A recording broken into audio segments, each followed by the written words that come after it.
Okay, there it goes. All right, so welcome everyone to class today. You should see the syllabus on the screen right now. So today is the 30th, so we're almost at the end of March. Well, I mean 30th, 31st, that is the end of March. So we have a little bit of an activity today, basically a continuation of our discussion on flow. Depending on how quickly we finish up with chapter 11 and get through chapter 12, because chapter 12 is a little bit shorter. One of the reasons for that is because research in early childhood, middle childhood, late childhood, there's a lot of research in those areas. When we get to early adulthood and then middle adulthood and late adulthood, there's a lot less research there. So if you looked at the piles of papers, there'd be huge piles, well, here on my screen. So huge piles for early childhood, middle childhood, late childhood, adolescence, early adulthood, middle adulthood, and then late adulthood. It kind of goes up again. There is a little more research in late adulthood than even middle adulthood. So the chapter on socio-emotional development, it's really missing a lot, chapter 12.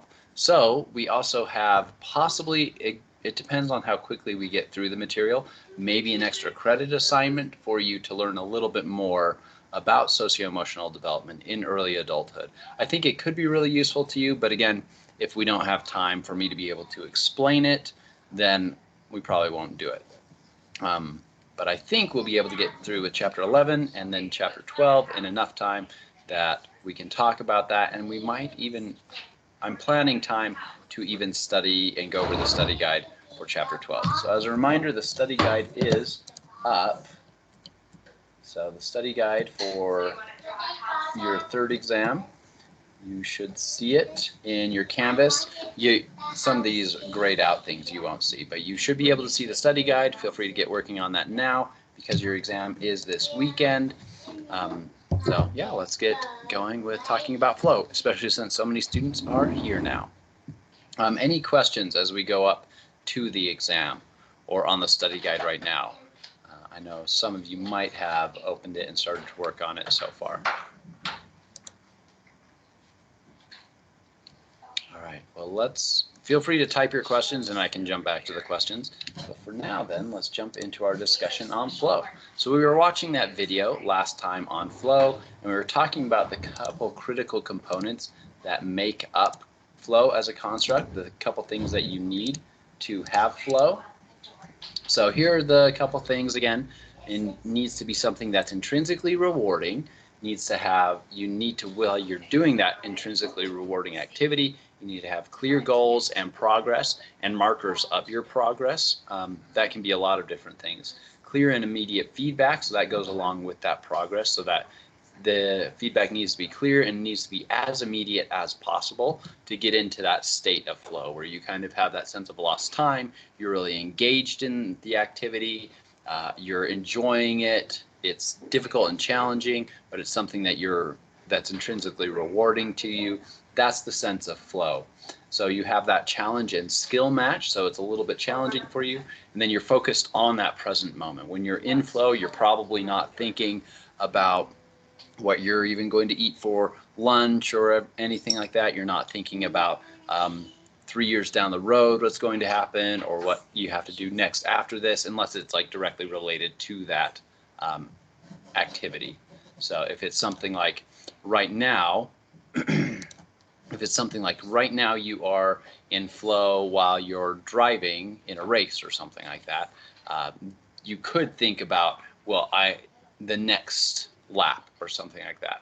But you wouldn't really be planning much further ahead. So if you're doing a piece of art or some music or you're writing, you're not going to be thinking about like the next book or something like that. You may make some notes or something, but you're pretty much focused just on that moment, the sense in that time. So hopefully that gives you a little bit of a refresher on what flow is. So with that, so what are some examples of activities? We talked about a couple last time, but what are some examples of activities that you could do and get into a flow state? So some people gave examples before we really had the definition. Most of them were actually really great examples of things that you could do to get into flow. But now that we know a little bit more about flow, what are some activities you could do to get into flow?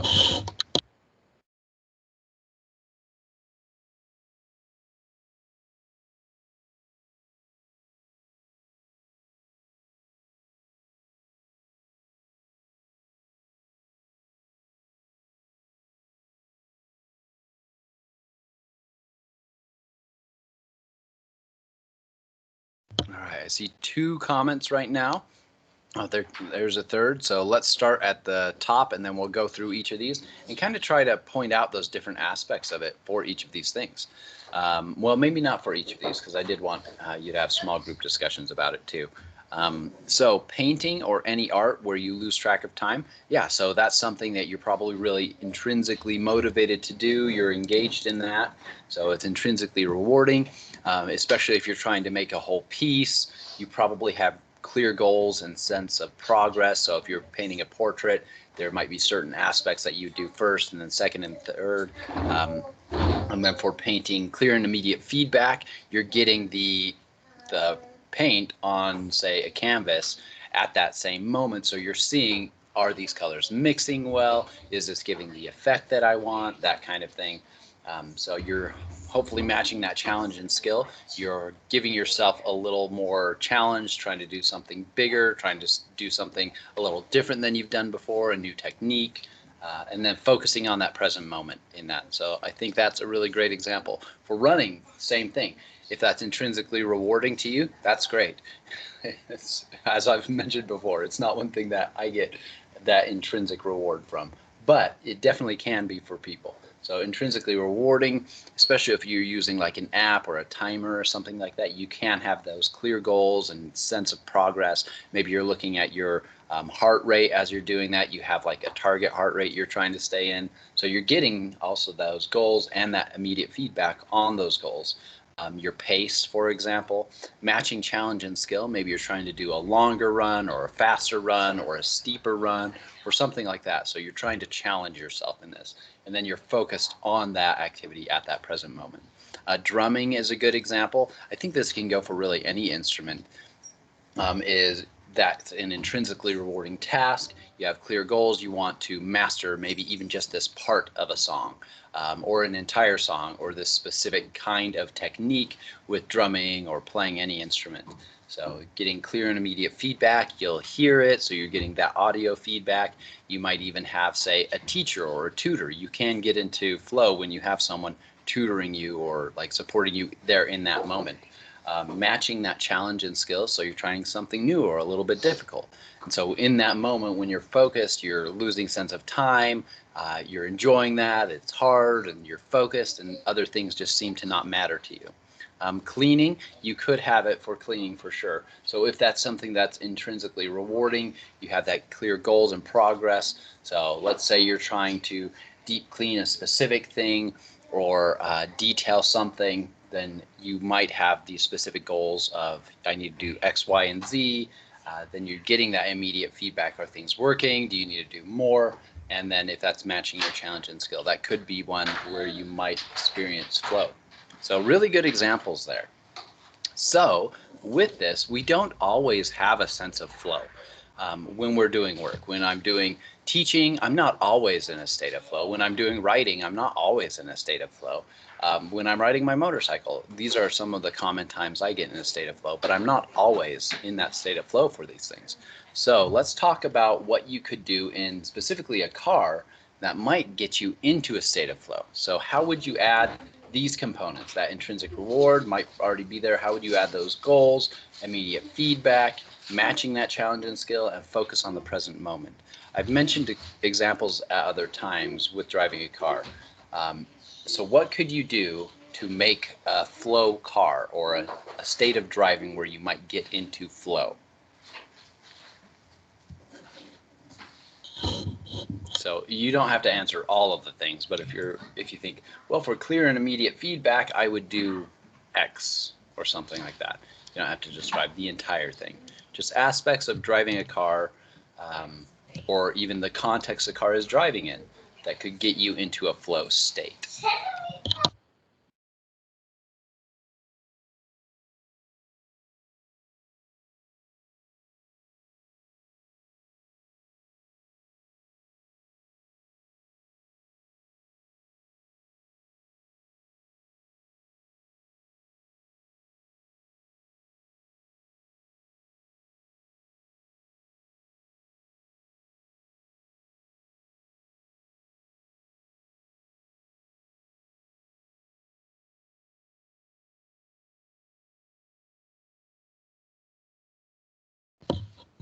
So I see one comment so far, and it's a really great one.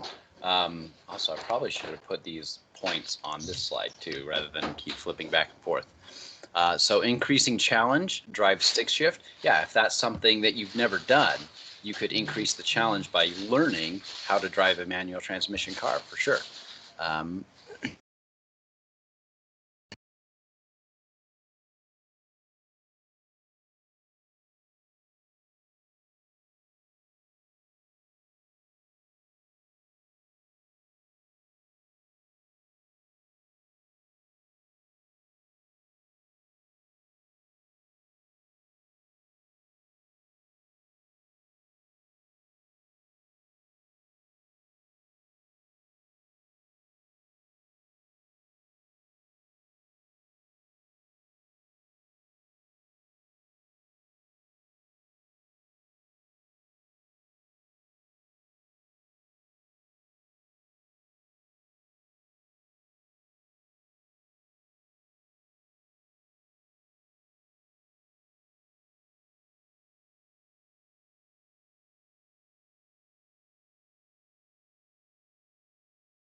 Hey Brian, we lost the audio.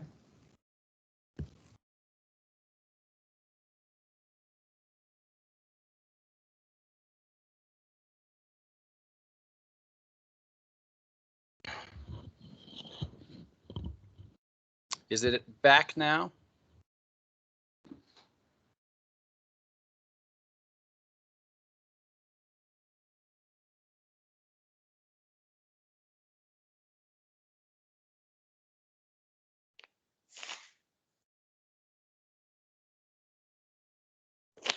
Brian, we lost you again, I think.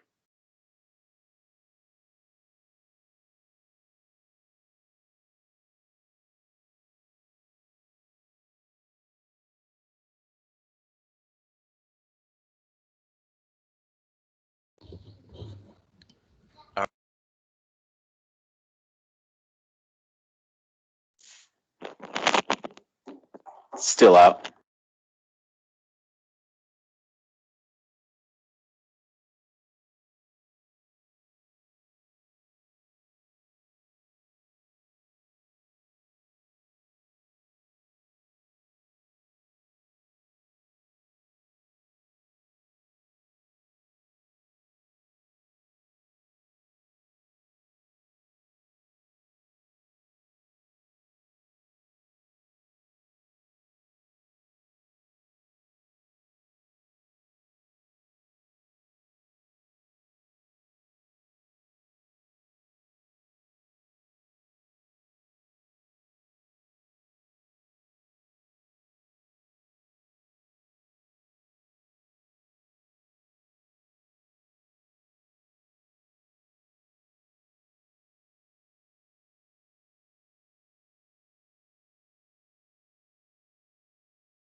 All right, how is this? Working now, not working? I can hear you. Okay, is everybody able to hear me then? All right, sorry about that. No idea what's going on, but glad it's working now. Definitely let me know if that happens again. It doesn't look like it was my internet connection. I think it's just the connection of the microphone to the app itself. So I've got multiple microphones now to try out, even one on the camera, but that microphone isn't very good. All right, so where was I? Yep, good examples of how to make driving more challenging for using manual transmission cars. If that is above your skill level, you might feel too much anxiety. For example, adding a trailer or a boat to the back of a vehicle and towing that. My skill level for that is very low, so I think that would give me more anxiety. But doing a manual transmission car, since I have experience with manual transmissions on motorcycles, I feel like I've got a little more skills there and I'd more easily be able to get into flow. Obviously for the trailer or boat thing, more practice, you would eventually match that skill level and challenge level together. So really good examples there for how you would make a car that would get you into a flow state. So I did want to break up into smaller groups and talk about how you might modify other activities to get into flow. But rather than breaking up separately now, since we lost time with my microphone messing up, let's talk about it in a large group instead. Any of the activities that you do that you might want to get in flow for. Maybe list a couple of those. If, for example, your work, like a specific task at your work, if you think it would be more enjoyable by getting into flow, if there's a hobby that you would like to get into flow or you have been in the past but you're not now, let's talk about ways we could add some of these pieces to it to make that activity a time you could get into flow. So list anything that you maybe have been in flow in the past but would like to get into flow again with doing, or something that you've never been in flow with but you would want to try to, and we can discuss as a big group how to do that. So mostly students talking and deliberating. Feel free to take over the mic and things like that, but the first step would be listing a couple things that you might want to get into flow for.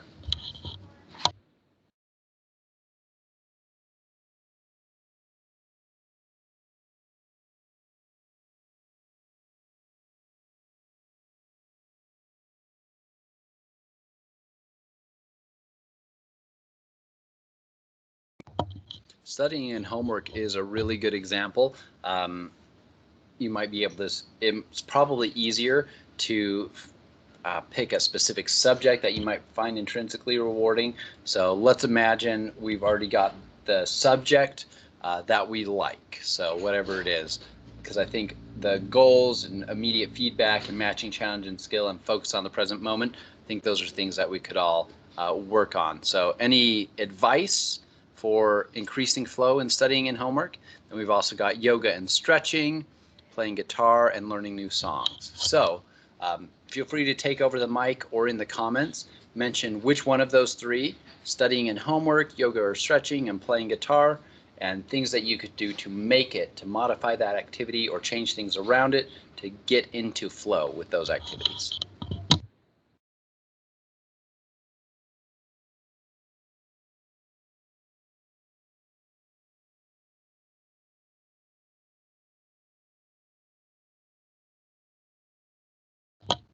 And you'll probably have to unmute your microphones as well. I think I muted everybody.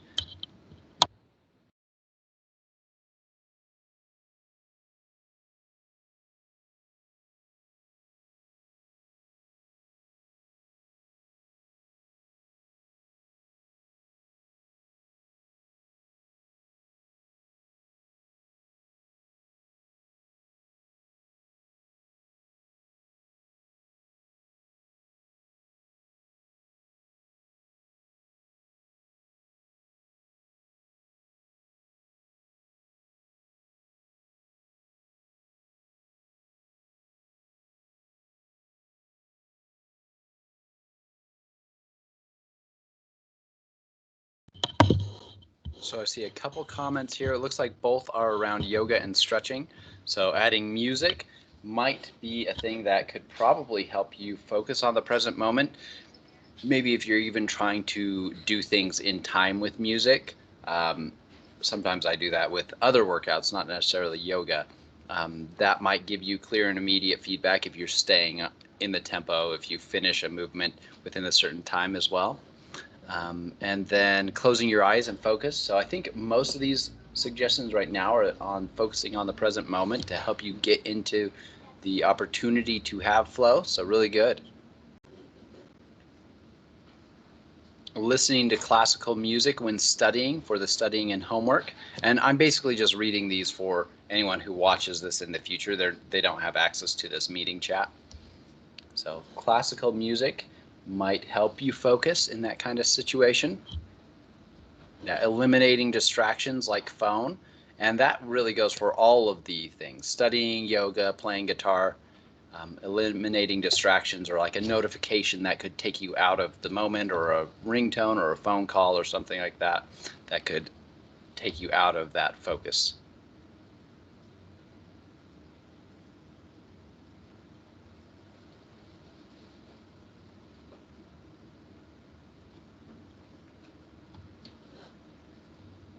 How might you set clear goals and get feedback on something like studying and homework? So you want the feedback to be as immediate as possible. How might you get that with doing something like studying? Maybe you're studying for a test, or trying to get into the material for some class.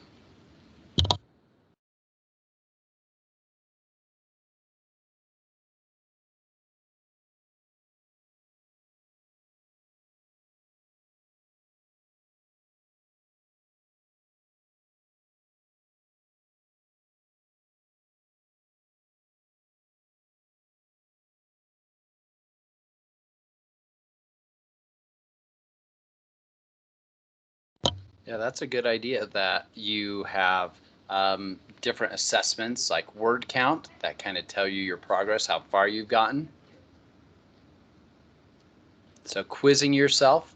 Yeah, I'm curious about quizzing yourself on your own versus with others. If with others, it might more easily pull you out of focus on that present moment. But I can see if other people were also trying to help you focus and being really focusing rather than trying to pull your attention away, that could definitely work. So I imagine when I was in undergrad, having study groups, oftentimes let's say we had 6 people studying, maybe two or three might be actually studying and the rest were kind of like hanging out. That would be really distracting. But in grad school, when studying for a test, I remember a couple study sessions where everybody was just super focused on the material. So in that kind of situation, quizzing ourselves really kept us in flow and nobody was distracting us with other things. So yeah, good examples. All right, so hopefully these exercises have helped you think about ways for any activity, whether it's your job and tasks at your job, a hobby that you have that you've been in flow in the past, something that you'd like to get into flow with. A lot of things are possible to get into flow with, and it's a really like Csikszentmihalyi talked about, he called it an optimal experience. It's something really pleasant, something people like to do, feel that sense of flow. And so it's not possible at all times because it's hard to meet all these bullets at all times. But it is something that you could work towards and really enjoy things more in your life generally because of having these times of flow throughout your day or throughout your week or throughout your month. So yeah, really good. I think some really good suggestions. So great work on that. All right, so now let's talk about careers and work. It kind of transitions into that. Tasks at work you can use to get into flow. Oh, when my microphone messed up. There's actually a funny story that I learned from Dr. Csikszentmihalyi, that basically a car manufacturer, he never ended up telling us which one it was, but it was definitely one of the German car manufacturers. So think like Mercedes, Audi, BMW. So one of those German car manufacturers came and asked him to help them design a car that would get you into flow, and paid him a bunch of money to bring them suggestions, and he came to them with suggestions like you came. So things that you could actually increase challenge or match people's skill level, or make it so that people were getting more clear and immediate feedback. And the people in basically the boardroom that were hearing his ideas, they didn't have a good understanding of flow, which I think is really funny. Like they fly him wherever they did to have a meeting, spent all the money to bring him there and give ideas for a car, but then they're like, wait, no, for flow, wouldn't it be helpful to have like a button where you could smell things in the car? So they already had their own ideas of things that they wanted to do to make their cars more luxury, and they didn't have an understanding of flow. So they're like, what if we had buttons where they could smell the smells around them, or like if they're in a city, they can still smell like a spring flowers or something like that. And so in the end, like he still got paid for going and consulting, but they didn't end up making a flow car because they hadn't understood it. They hadn't understood what flow actually was, because you need that challenge, you need that skill level, you need clear and immediate feedback. And they were wanting something to make their cars more luxurious and just kind of really laid back. So kind of I think a funny story that they understood so little that they even brought in the main researcher, paid him a bunch of money to do that, flew him out, and then ended up not using any ideas. I wonder how often that happens. Probably very often, honestly. So, all right. So let's talk about careers and work. When you're in childhood, careers are thought about in a kind of idealistic way. If you ask children about what their job will be in the future, you'll probably get some kind of idealistic idea of what they will be doing. So even with any job, I'm sure you've all realized now, even if you're doing your dream job, there's still a lot of maybe tedious tasks or things that you have to motivate yourself to do. It's not all, I don't know, sunshine and rainbows. As an example, I haven't been putting in the points for these class discussions, so I'm planning to do that today. It just takes another couple minutes, and it's not hard. I just have to bring up my notes and then enter it into the gradebook, but it's one of those more tedious tasks that I've avoided. So I apologize for that because your grade hasn't been updating with that, but I'll get that today. So if you see your grade jump up or down, that's probably why. So adolescents are generally exploring different career possibilities on their way to exploring their identity as well. In early adulthood, oftentimes you're choosing a major in college or choosing some kind of specialization. So what is it that you want your career to be? So here again, you might have that adolescence and early and emerging adulthood kind of phenomenon where you might be trying out different kinds of fields in early adulthood and then settling on something as like your major specialization going forward. The middle adulthood tends to be people working in a field, trying to advance in that field, so move up the ladder or get promotions or move to a different firm or something like that. And then in late adulthood, we'll talk about careers later on, but towards the middle to end of middle adulthood, it's really interesting. A lot of people actually do change careers, and this is something that we used to describe as like correlating with a midlife crisis, but turns out midlife crises almost never actually happen. Very few people have midlife crises, but I'm kind of getting ahead of myself there developmentally. So one thing that a lot of people talk about is finding careers that match your purpose, like finding something to do that's really important to you. And not everybody can do that, right? That's why I think flow experiences within the work tasks you have are really useful, because it can be a pleasant experience within the work context that you have to do. But purpose is important, or can be an important thing with careers. So let's talk about and define purpose. So this is the very academic definition, and we'll kind of break it down after this. But purpose in life is a stable and generalized intention. So an intention that's meaningful to yourself and at the same time leads to you productively engaging with some aspect beyond yourself. So it's something that you have goals and you're trying to do, you're trying to meet these goals that you've set for yourself. It's meaningful to yourself, but it not only benefits you, it benefits people around you as well. So you've got three components of this. You've got goals, and these goals have to be personally meaningful, and then self-transcendent. Self-transcendent is another word for things beyond the self.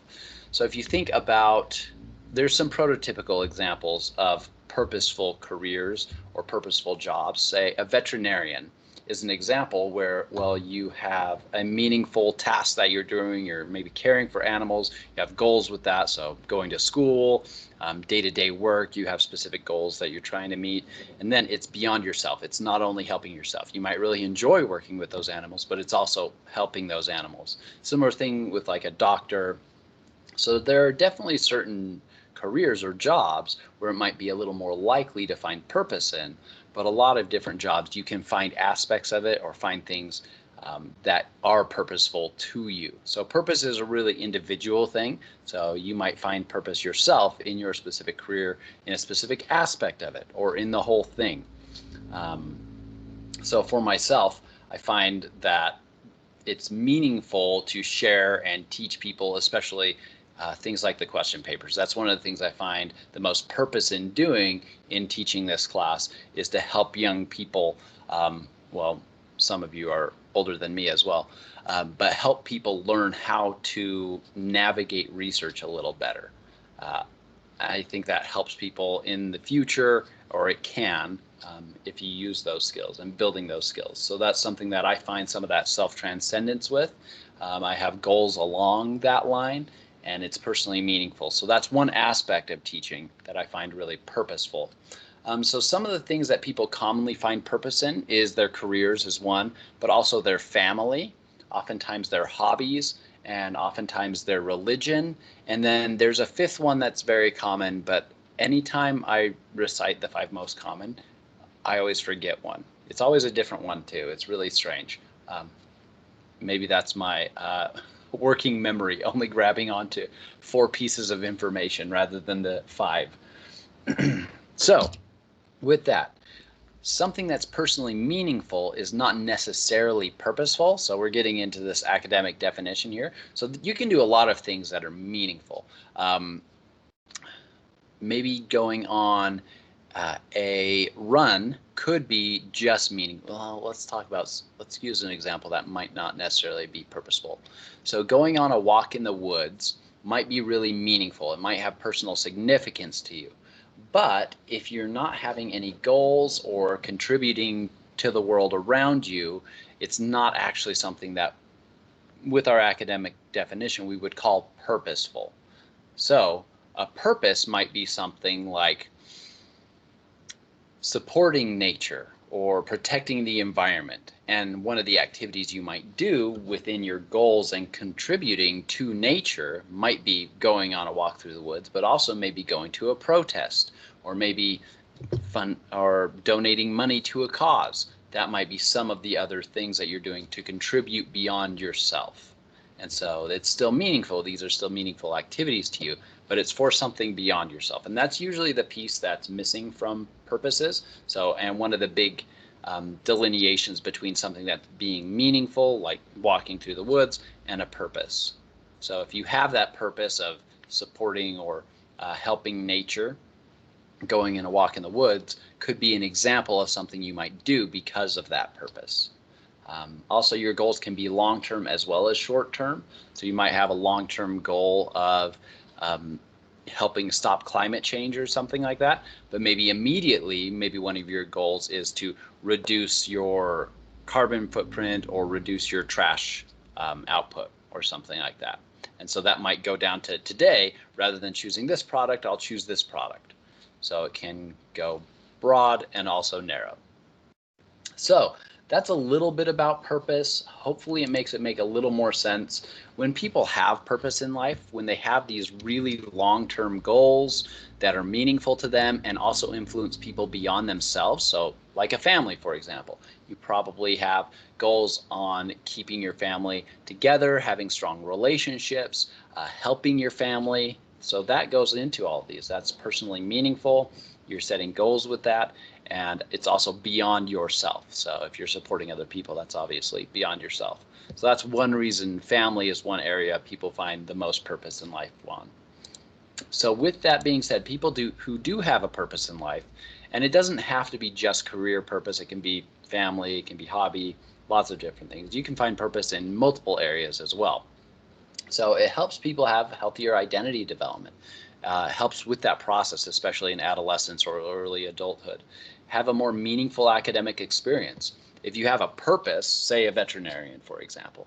So if you want to help animals, then today's class in chemistry that's really tough for you, that you're struggling with, you have that end goal in mind and see how it connects.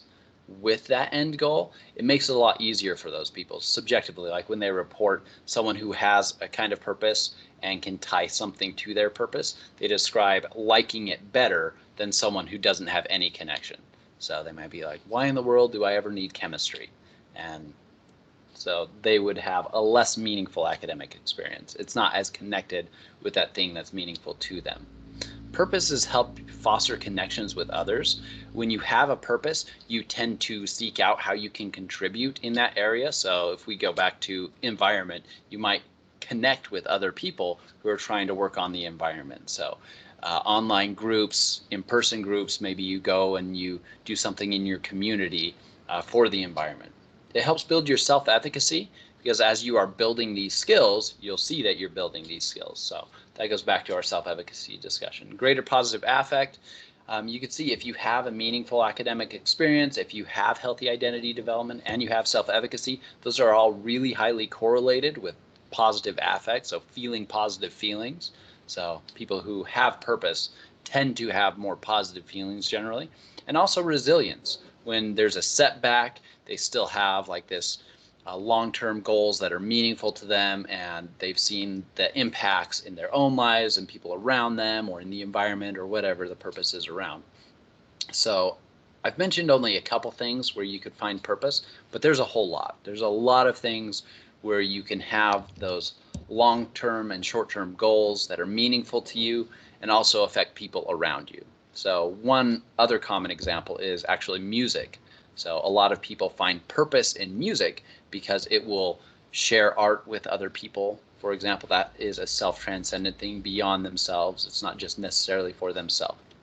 So kind of a long discussion, and I feel like I kind of jumped around on points. But in the context of careers and finding work, a lot of adolescents are in that time of searching for identity, trying out different jobs. And so a lot of adults see this as drifting aimlessly. So they're drifting to one thing that they might like or to another thing. And so Damon and Colby basically found that about 20% of high school students had purpose and only about 30% of college-age students had purpose. And this tends to be the case that we see in other studies since then too. That very few people overall, maybe 1 in 5 or 1 in 3, do have a purpose in life in early adulthood, but that those who do have these kinds of positive benefits. So it's something that one of the aspects in research that I try to boost is try to help people find more of their purpose. So it's actually what some of the extra credit is about as well, if we do end up doing that 4 points. I'll probably share it with you either way for anyone who wants to do it, but well, if I do that, I might as well just give it for extra credit too. But if I don't have time to talk about it, then I won't actually share it probably. So parents and teachers often focus on about getting good grades through high school or college, but tend to neglect the purpose behind it. So figuring out what is it that's meaningful for that student and how might I connect this material with what's meaningful, or how might I help the student see that connection. And that can be hard from a teacher's point of view, especially if you're talking about high school. Any given teacher might have 90 students that they see every day in their various classes. So that can be really tough to do this for every single student. But it is one thing that can benefit. So hopefully we can do this activity, but questions about purpose in life, just based on what I've shared right now. Or if you're like, well, could this fit the definition of purpose, or is this actually meaning, or is this just goals, that kind of thing.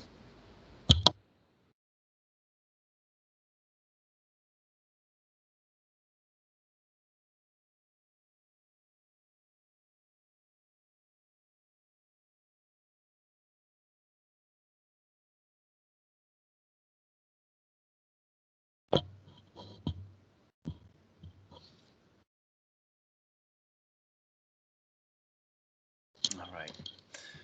So let's continue on talking about careers and work. So a lot of times work tends to be a place where we spend a lot of time. It might be where we meet people. It's influencing relationships. We might have friends or acquaintances through work. It influences our financial standing, our SES, our socioeconomic status, our housing, our free time as well. So if you've got 3 jobs, you probably have very little free time. And you still, depending on the kinds of jobs, you still might not have a great financial standing. So early adults tend to have about an average of 47 hours a week at work. And honestly, that's just way too high. On looking at studies of work, productivity, and how to get good outcomes from workers, that's just really, really high. So long-term employment prospects are disappearing for early adults. This is probably something that you have intimate knowledge of, is my guess. A lot of long-term employment prospects are just going away. For example, there's a lot more gig work or doing multiple small jobs for multiple different kinds of companies happening. So that's a lot more common in early adulthood. And so getting things like a retirement fund or a long-term career trajectory is not necessarily what a lot of early adults are considering or thinking about right now. So that leads to stress. And I don't even like to talk about it, one, because it makes me stress, because I'm also a little bit in that boat too. A little bit in that boat. I'm in that same boat too. But I also don't like to talk about it because I don't want to give you students this extra anxiety of reminding you of this as well. So sorry about that. It is important stuff to realize that there are studies being done on it, and there are things that we can do to support early adults. So most workers want more control and flexibility over their time and their goals. Sound like pretty reasonable things to me. So more control over the things that they are creating or producing, or the ideas that they're coming out of, their own time and their goals within a specific context. So the systems that are currently set up in a lot of businesses don't necessarily lend themselves to that. There is a lot of research in IO psychology, industrial organizational psychology, looking at, well, how can we serve the desires of, say, a corporation, as well as trying to give workers more control and things like that. So there's a lot of research on that. My wife's actually got a lot more knowledge on that than me. She has a master's degree in that specific area, so probably a better person to talk to on that. Actually, I wonder if I should have her create a little module for this, because she's wanting to get into teaching. So have her practice by doing a little module about that. She'd probably feel pretty comfortable with that. Anyway, sorry, tangential. So unemployment is incredibly stressful. It's correlated with a lot of health problems, so like heart attack, stroke, depression, anxiety, marital difficulties. It affects many, many contexts in life. So if you're unemployed, it's going to change this whole set of systems that are around you. While you might not be in a school network, right now you are, because you're in a school setting. You could think of your work network. That network is now gone. You might have some of the friends or acquaintances from work that you might still have connections with, but that might change aspects of your community. You might have to move because you're not employed. So there's a lot of aspects of these contexts that can be affected by unemployment. So what are ways that we can cope with unemployment? One interesting finding from a paper that I wanted to put the direct quote in for a couple reasons. Let's read this. So this is from a research paper from their discussion.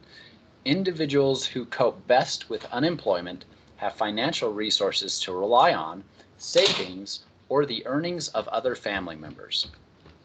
So essentially, the study found that individuals who do the best when they're unemployed are people who have lots of money or family with lots of money. It's like, it's one of those examples of, yes, it's obviously that's kind of our assumption, and sometimes our assumptions don't turn out to be true when we research something.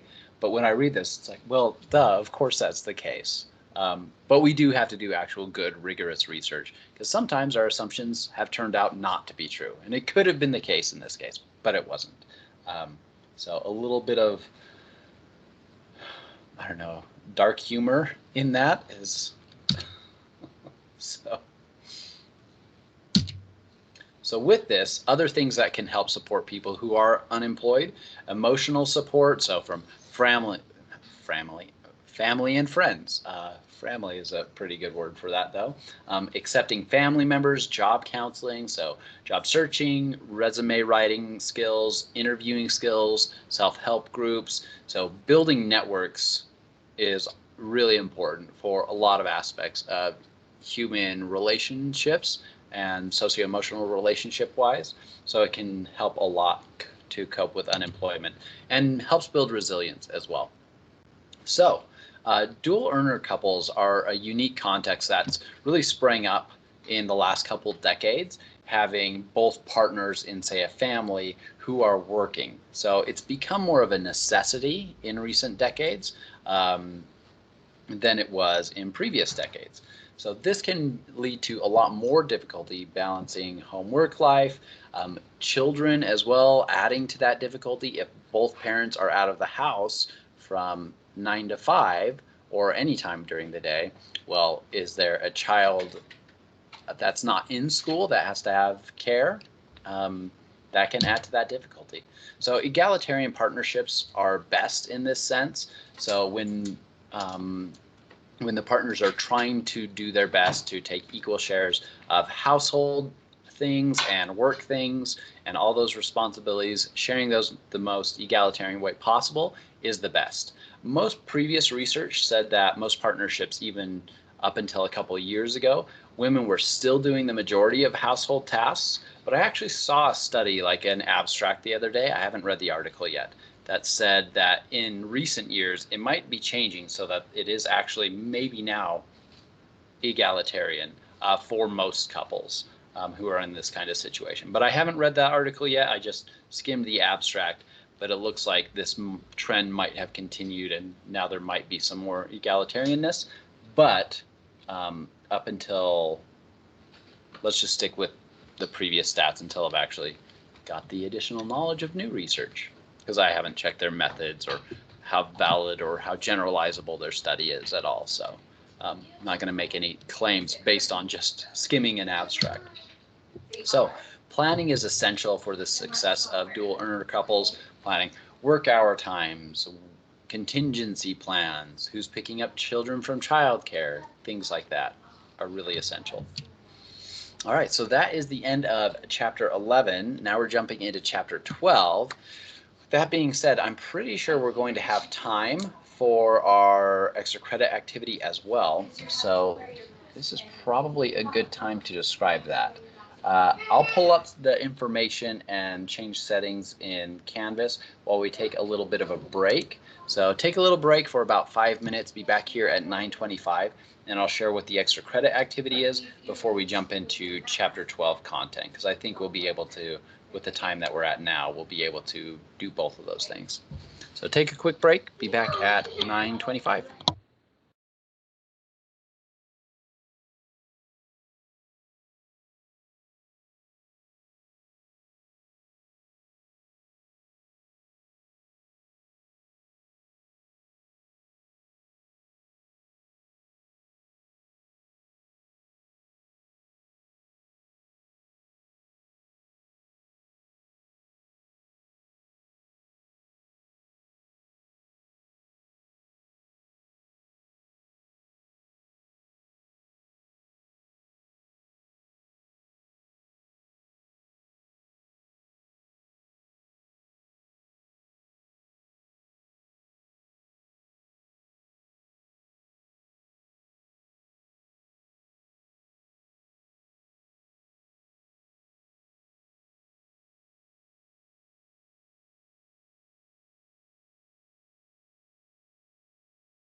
All right, so I wanted to share what the extra credit will be. So you can definitely refer to this video as well, because this, I might actually change the text, because this was originally intended as like an online, when the class was fully online, as a like group discussion board kind of thing. So this is a little bit different what I want you to do, but a lot of the instructions here make sense still. So come to here, and basically you could actually ignore, actually let's just unpublish this. And then you should only see these three things, and I think that's all you really should need. So yeah, let's do that. That'll make more sense. So what you should see on your Canvas now is this early activity or student activity early adulthood instructions PDF. So that should tell you essentially everything you need to do. There's a couple things that are a little different. Then here is the Claremont Purpose Scale, which will be part of the activity. Let's actually not click that open that way. Let's open it in a new tab, and then an article. So two of the things that we just talked about, one was purpose in life. So the purpose aspect of this extra credit will help you, hopefully help you a little bit more, find a little bit more of your own purpose in life. If it's already clear, it'll bring you a little bit more clarity. On average, I suspect about 25 to 35% of you probably have a purpose in life. So that means quite a few of you probably don't. So this is basically a survey, which is kind of part you can kind of track and see yourself. If you feel like you have purpose, which aspects of your life might you be needing to work on if you have purpose, but I'm getting ahead of myself. Let's look at the instructions first. So first come to this instructions, or come to these instructions, and you can read through this thing. Again, it was written for an entirely online class, and there's only a few differences. But first, you do the scale. So answer these questions. You don't have to print it out. You could just make a note of it yourself. So do that scale, then watch this video. So when you open it, it looks like this. This is something I created with our lab a couple of years ago. And then these activities are also things. So you can go to this website, and so do one of these two activities. So basically follow that. Do one of those two activities, and then choose one of these other activities. So one of these, and then one of these. So you'll do the survey, video, two activities. So basically 4 things for learning a little bit more about your purpose. And then this activity is really related to Chapter 12, something that we're going over right now. One thing that your book is almost entirely missing is discussions on the development of friendships in early adulthood. So there's a lot of research out there on partner relationships, getting married, cohabitating, things like that. But there's also a lot of research on close friendships in early adulthood. And it's something that your book kind of entirely skips over, which I think is a real disservice, because a lot of our relationships are not just like seeking out a partner and then being with that partner the rest of our lives. It's also finding close, good friendships and having those also last through our lives as well. So this second part is on that. So here we have 2 different things. If you want to do only one of these 2 things, you'll get 10 points. So 10 extra credit points each. So the purpose activities, you'll get 10 points. The intimate friendships in early adulthood, you'll get 10 points. If you do both, you'll get 20 extra credit points. So those are the point values that you're looking at there. It's really useful things if you're interested in them. That's why I'm making an extra credit for this class. With all the material that we have packed in during this time, I don't want to make these required. But if you're really interested in building your purpose, or you're really interested in intimate friendships in early adulthood, take just one of those or do both. So if you do both, you get 20 extra credit points. If you do just one, you get 10 extra credit points. So what you'll do here, you can either read this video, watch this video, or read this paper. I mean, you could do both if you wanted to, and then write me basically a short paper, a short response about what you learned in either the video or the research article. So the research article is in this place as well. The research article is right here. You can download it and read it on your own time. Really, all you need to focus on is the abstract, intro, and discussion to get the main points from this article. So purpose activities would be doing the scale, watching a video, and then 2 purpose activities. And that would get you 10 points. For this early childhood or early adulthood intimate friendships, you would either watch a video or read this paper. You could do both and then write a response, a short 300-word response paper. So for those, email me your final product. Since this isn't something that everybody needs to turn in, there's not a Dropbox specifically for it. Just whenever you get it done in between now and the end of class, probably better to do it sooner rather than later, but maybe after you've studied for the test and taken the test, you might have more time. Yeah, it's basically open from now until the end of the class, but doing it earlier is probably more relevant to the chapters that we're in. So just send me an email with screenshots of you having completed these activities. Where did those go? So basically at the end of each of these activities, it has like a final page. So email me the screenshots of the 2 activities you did, or email me the paper that you've written based on the video or that.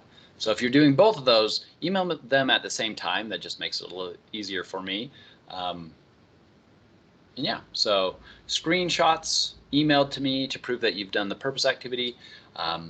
The paper to email to me if you are doing the relationships. I'm not going to grade the paper on in a sense of like, hey, are you getting really in depth here? But if it's gibberish or doesn't actually, if it shows that you didn't actually watch the video, read the paper at all, you probably won't get credit. But I'm not like grading it like the question papers. So 10 points for one of those, 20 points for both of them. Questions about that? Hopefully I was clear enough. I feel very disjointed today, so I'm sorry if I'm being a little more confusing than usual.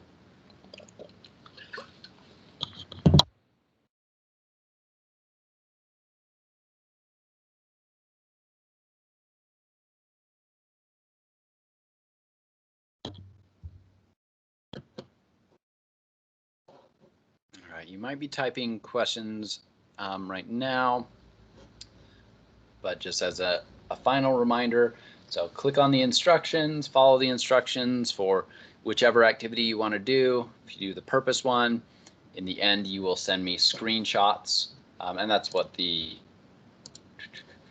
instructions say, is to send me screenshots of these purpose activities. So just follow those instructions or follow the instructions for the chapter 12 activity. So the chapter 11 activity on purpose, you'd get 10 points. Chapter 12 activity on intimate friendships, you get 10 points. If you do both, you'll get 20 points. Just email me that final product if that's something that you're interested in. All right, well, let's continue on and jump into actual content on chapter 12. So chapter 12 is socio-emotional development in early adulthood, and if you've read the chapter already, you know it mostly focuses on relationships between a partner and an early adult, or in early adulthood. So the first thing to talk about, and I've alluded to this quite a few times in class when we were talking about attachment in childhood, but attachment is one of the most important aspects in the partners you end up with in early adulthood. A few of you actually did question papers on this. So when in secure attachment in childhood, you have a caregiver seen as a secure base. There's trust, there's warmth. The child knows that they can come back to that secure base and then go and explore a room, for example, in that strange situation. It's similar in a adult secure attachment style relationship. They have a positive view of the relationship, of their partner, and find it easy to get close to others as well. So it's easy for them to have intimate friendships with other people as well. They know that their partner is a secure base that they can use as a support, to be a comfort to them, a security to them. So if they want to try out a new hobby or switch their career or something like that, their partner is going to be supportive of that kind of thing. And they will themselves probably be that secure partner as well. So it's really interesting that for most people, their attachment style continues on throughout their lifespan. So if you had a secure attachment in childhood, most likely about 75% of people do have that same attachment style in early adulthood. And so they will tend to also find a partner with that same attachment style. This makes a lot of sense when you think about what you're looking for in a relationship. If you're looking for something that's secure, trusting, warm, if that's what you expect a relationship to be, you're expecting to give that and receive that. That makes a lot of sense. It also makes sense if you have maybe an insecure attachment. If this is what you're expecting to see from a relationship, then that might be what you match up with. So if that's kind of it's kind of a self-fulfilling prophecy. You're expecting that, and so you end up seeking out and then finding that it matches up your preconceived ideas of what a relationship should look like. That tends to be how people with similar attachment styles meet up and match up. So avoidant attachment in childhood. This is when we see the parent is very emotionally unresponsive or even rejective. The child learns to avoid that parent, even though they might want the closeness from the parent. And we see a similar kind of parallel in their adult avoidant attachment style. So someone with an adult avoidant attachment style might be hesitant about getting involved in romantic relationships. They might be more easy to become distant from a partner. So if their partner says something, maybe even unintentionally, or they misinterpret something their partner says, they might distance themselves or know that or expect that they cannot rely on that person emotionally. So another one is child anxious attachment. In child anxious attachment, they're nervous and stressed about the relationship. They don't know that they can rely on it. They need a constant reassurance and affection and have trouble being alone. And they also have trouble trusting people. So one, they want that reassurance, they want the constant reassurance, but they're not trusting that maybe a person who has said that they will be there. You might see some parallels here in adult relationships as well. So for adult anxious attachment style, there's a lot of demanding of closeness, even maybe signs or signals or shows that I don't want to say like shows of exclusivity, because a lot of people want a monogamous relationship. So it's like the majority of people rather than a polyamorous relationship. So saying it that way is not necessarily the best. But they might be more frequent in those demands or wanting someone to show that they're close, less trusting, a little more emotional on average, more jealous or possessive on average. So you can kind of see how these attachment styles, how they saw their relationships play out with some of the most important people in their lives, has kind of continued on in their lives with the new most important people in their lives.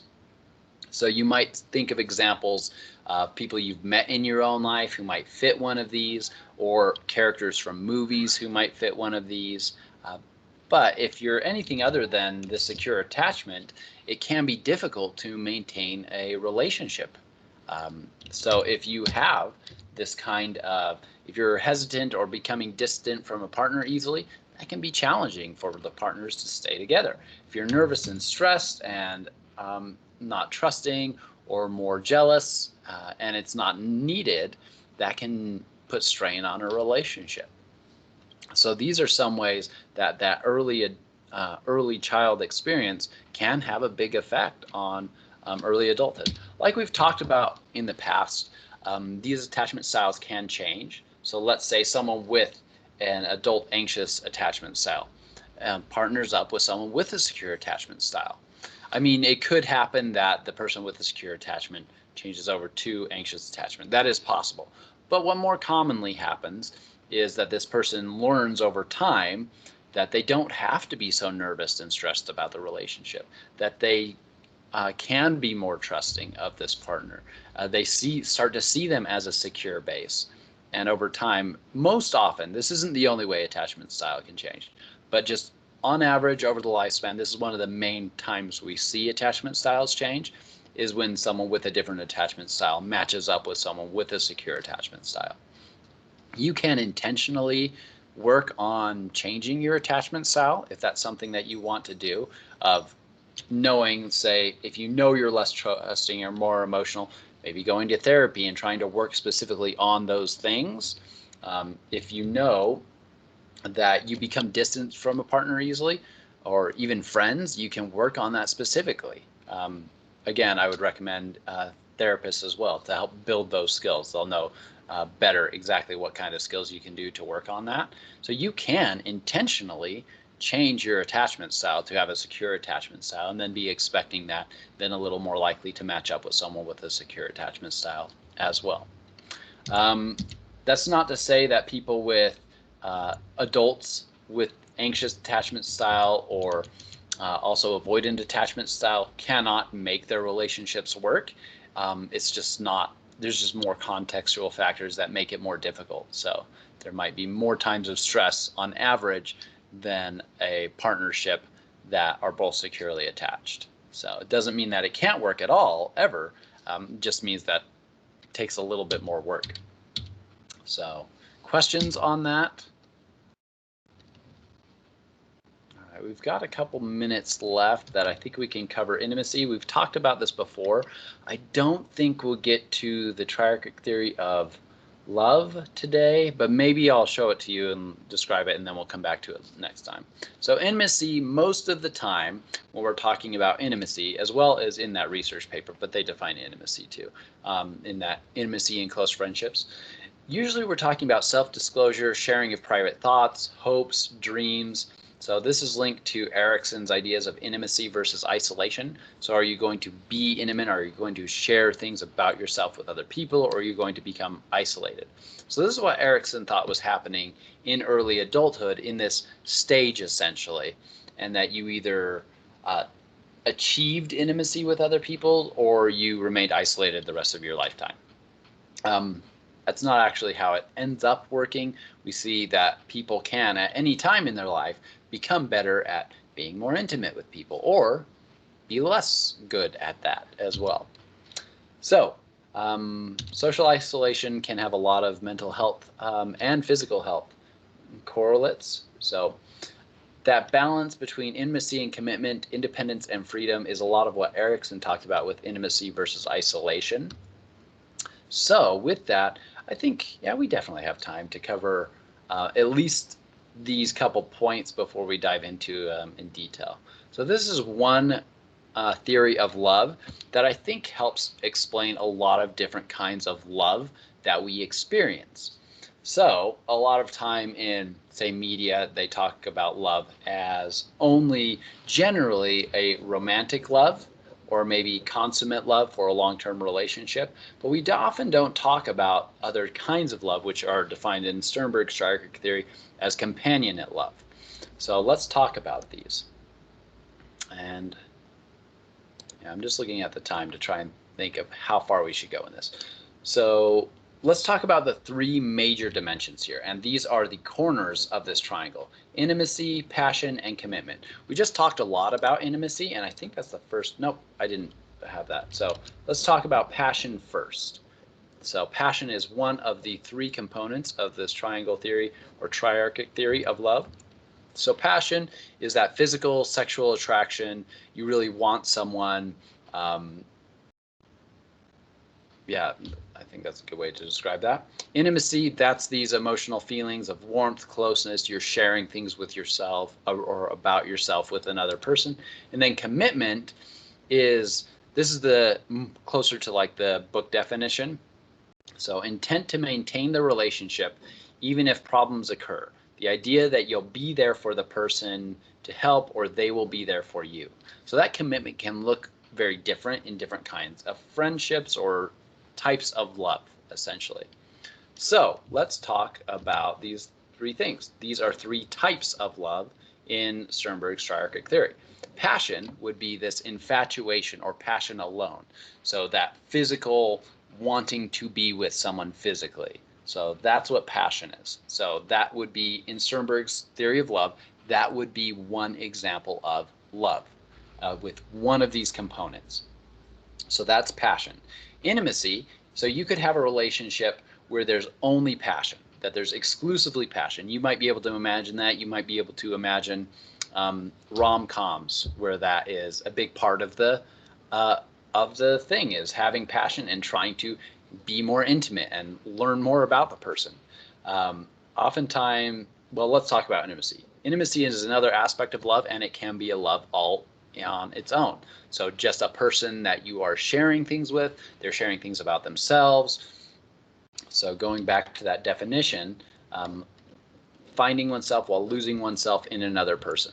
So with that intimacy, you could be intimate with someone in that way and not ever be passionate about them at all. You can be passionate about someone, want them physically or sexually, but never be intimate with them. So these are two examples of love here. Then commitment. You can have entire commitment. So be there for someone, be committed to that person, know that they'll be there for you and you'll be there for them, but never have an intimate conversation with them ever, and not at all ever have passion towards them. So you might think of examples in your own lives or examples in media of any times you might have seen these kinds of relationships. So you might be really committed to being there for your parents, but you don't actually share a lot about yourself with your parents. Might be an example of commitment. So you'll be there, you care about them, you would even say you love them, but your love might only be commitment. You might never share anything intimate about yourself. They might not share things about you. Maybe there's a little bit of estrangement even, but you could still have that love of commitment. So similarly, and like I mentioned before, a lot of rom-coms either start with the intimacy piece or the passion piece, and then try to build to romantic love. And we'll talk about these ones, romantic love, companionate love, and fatuous love next time. Also, I'll make sure I'm saying that right. So passion, you can imagine maybe in a rom-com, two people see each other from across the room, they feel like it's love at first sight, and they are just really physically with each other. And the whole point of the movie is them trying out intimacy, trying to share things about themselves, but it doesn't work out for whatever reasons. And then by the end, they do become more intimate in sharing about themselves, being honest with each other, whatever it is. To the end, they have now romantic love. So I guess we're talking about romantic love right now. So that's passion plus intimacy together. Companionate love is intimacy and commitment together. And fatuous love is passion and commitment, but without the other aspects of the triangle. So we'll talk about those more in detail next time. But hopefully you can think of examples of passion and how you could only have passion in a relationship, or only having intimacy, or only having commitment. And you can think of some examples, maybe even in your own life, of people that you have a relationship that is only intimate, only passionate, or only commitment, or like over your lifespan. So questions about those before we dive into the other aspects, the other types of love in this theory?